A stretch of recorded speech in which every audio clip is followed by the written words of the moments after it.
doing, everybody? Welcome back to Elvis Junction Reviews. Today we're looking at another product from Athearn. We are looking at an Athearn Genesis 2.0 Canadian Pacific SD70ACU, and this is number CP7019, and it's in the Heritage paint scheme.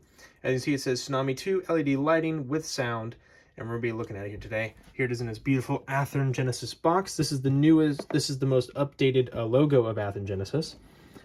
So let's go ahead and open up the box. Inside the box, we have a Horizon Hobbies 1-year limited warranty description here in this little piece of sheet right here. Here we have, it says SD70ACU, SD80 Mac, SD90 Mac variations, and this is just the exploded diagram of the locomotive. They're essentially all the same except for the way the cab looks, as well as a few other interesting bits and pieces of each. So let's go ahead and get that. We have our diesel manual and sound guide right here. So this will tell us all of our sound features, as well as like how to handle the locomotive. We're here to lubricate the gears, and it gives us our list of sound functions right here as well. So that'll be useful during the sound demo. Piece of foam right here to protect the locomotive, and there it is, and it's protective plastic sheeting. So let's go ahead and pull that out. Oops. Get this box out of the way.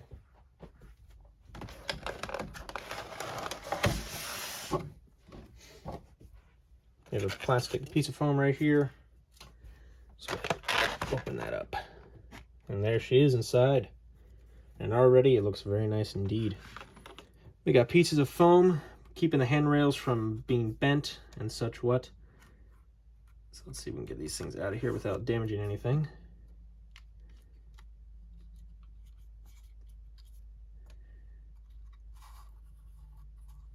Come on. There we go. Alrighty, so with the locomotive out of the box, let us get into some history.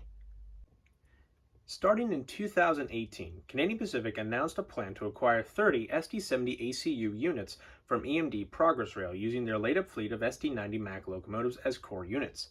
The number was later increased from 30 to 60, and 2 XUP units were acquired in 2019. In September of 2019, CP unveiled the Heritage paint scheme in the Tuscan and Gray paint scheme. Now this type of paint scheme was used by the early F units and some of their earlier freight units in the 50s and 60s before they went to CP's Action Red and the multi-mark scheme. But anyway, 10 of these locomotives were painted in this scheme, with 5 lettered in the script style lettering and 5 lettered in the Roman font style lettering, which is what we have here today. Now, CP7019 was originally built as SD90 Mac CP9123 in November of 1998. She has been wearing this paint scheme ever since she was built and continues to wear this paint scheme to this day. All right, with history out of the way, let's get into some detail, starting with the front. Looking at the front of the locomotive, starting at the top and working our way down to the bottom, as we always do. Starting at the top, and let's focus on the forehead, we have a yellow grab iron right here, just above the number boards. Speaking of the number boards, they are right here. I'm not sure if they light up when the locomotive is in motion, but when we do the sound demo, we will find out. We have 2 yellow grab irons that are right next to the number boards, one right here, as well as one right here. Here is the windshield, as well as the windshield wipers. They are separately applied, 2 on either windshield. Focusing on the nose of the locomotive, we have a yellow grab iron just above the headlight. There's sand filler hatches, one right here and one right here on the notch parts of the nose. A yellow grab iron right here, as well as right here. There's another yellow grab iron right here, just in front of the sand filler hatch. Focusing on the nose directly, we have our forward mounted headlight, which operates when the locomotive is in forward motion. There are grab irons that work their way from the top of the nose down to the walkway. Here is the door to get access to the inside of the cab. We have the 1950s and 60s era Canadian Pacific logo with the beaver on top of the shield. And there's our walkway light right here. If we focus on the anti-climber section, we have our handrails as well as our ditch lights that do operate when the locomotive is in motion. We have an MU socket right here on this tall figure right here. Oops. Here's the anti-climber with the yellow sill stripe. An MU hose that works the width of the anti-climber. 2 grab irons on the top of the plow right here, and you can actually see the coupler cut bar and its yellow handles just behind the MU cable. Here's the Athearn McHenry knuckle coupler. A lot of people don't like these, but I don't mind them. We have 3 MU hoses right here as well as right here. Here is our snowplow and 2 air brake hoses that parallel the knuckle, one right here as well as one right here. All right, so now let's look at the rear of the locomotive. Looking at the rear of the locomotive now, as you can see on the very top, we have a sand filler hatch right here next to this yellow grab iron. We have more yellow grab irons working their way from the top of the locomotive down to the walkway. Here is the slightly off-centered rear headlight that does operate when the locomotive is reversing, a lovely 7019 right here. 2 vertical grab irons, one right here as well as one right there. You can see the handrails along the walkway. There's our walkway light, our rear-mounted ditch lights, which do operate when the locomotive is reversing. The MU socket right here, the anti-climber with the yellow sill stripe, the MU hose right here, an illegible safety plaque right here, I believe. Here is our coupler cut bar, and you can see this part of the coupler cut bar has been bent out of shape, which is not good.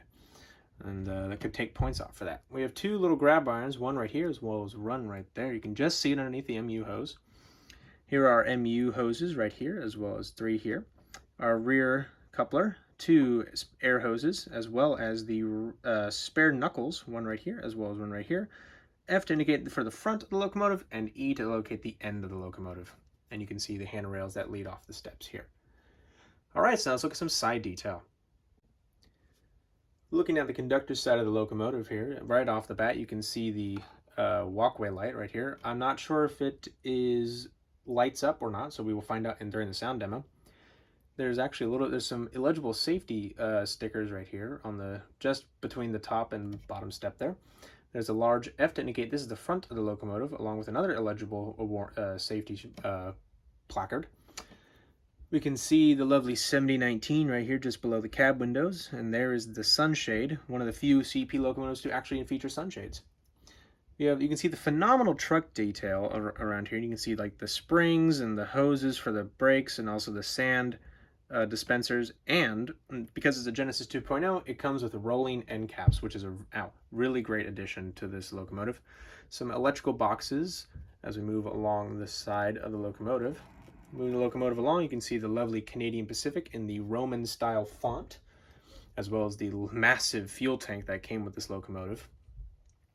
Moving along onto the onto the radiator section, you can see the handbrake right here with another safety placard. And you can see a real chain on the rear truck here, which is very nice indeed, and you can really see all the rear piping detail of the brake system. We have our large rear radiator section here, as well as the dynamic brake section as well. This section is see-through, but just barely. You would have to shine a light back there to be able to actually see through the grates, but it is see-through. And you can actually see much better that vertical grab iron that I mentioned earlier. It's pretty much the same on the on the engineer's side, except for a few key differences. Mainly up here in the middle of the locomotive, we have our air tank reservoirs right here for the air brakes. There's a door to access the electrical compartment of the locomotive, and there is the E-bell, which is very cool indeed. And you can see the horn right up here. Alrighty, so now let's look at some roof detail. Looking at the roof of the locomotive, you can see the lovely PTC antenna array. And because this is a Genesis 2.0 locomotive, I have the amazing ability to do this, if it will cooperate. There we go. Now you can see the roof of the cab is held on these little magnets right here. And now you can actually get a great view of the interior of the cab. You can see the control panel for the engineer right here, as well as the conductor's control panel, and a spare seat for if you need to transfer somebody, or if you're doing some kind of professional railroad documentary on a History Channel or something. Let's go ahead and put the top of it. This is actually a finicky thing. As you can see, the front of it has to go in first before the magnets make contact. Otherwise, the roof of the cab won't be on properly. Moving the locomotive forward, you can see the exhaust port right here, as well as another vent right here. Here is the horn, which is very nice and lovely indeed, in that beautiful maroon color. As we move along here, you can see the radiator fans, as well as the dynamic brake fan. And you can see that rear mounted up here yellow handrail. Alrighty, so now let's go on to our sound demo. Alrighty, so we have the locomotive here up on the test track, so let's go ahead and put some power to the track here.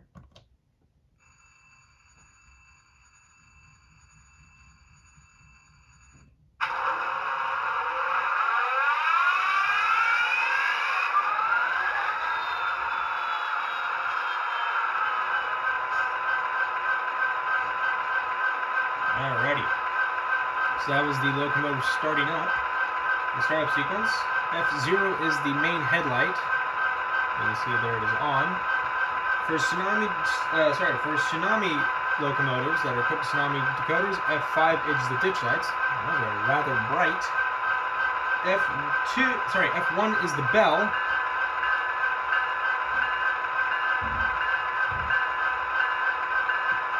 A little quiet, but you can always adjust it when you're programming the locomotive. F2 is a longhorn.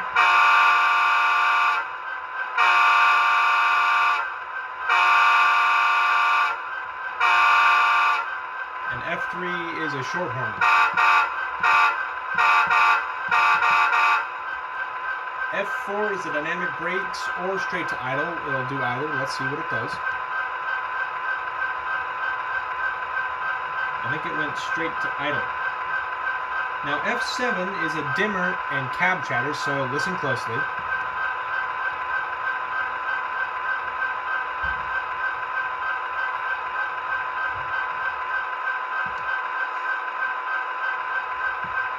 Unfortunately, I couldn't even hear that.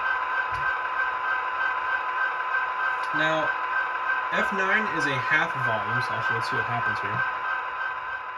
Yep, it'll bring it to half volume. And bring it right back up.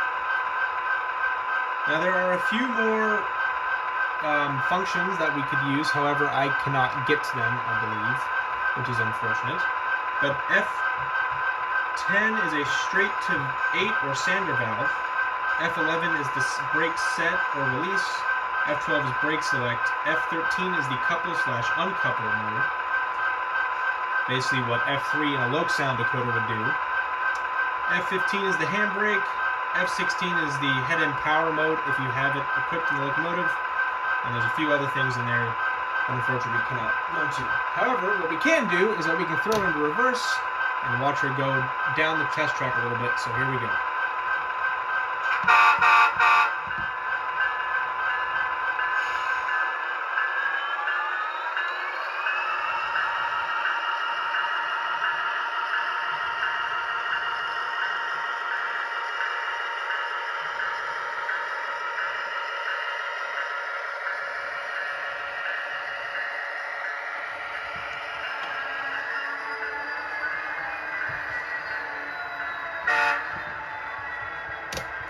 And now we'll bring her back.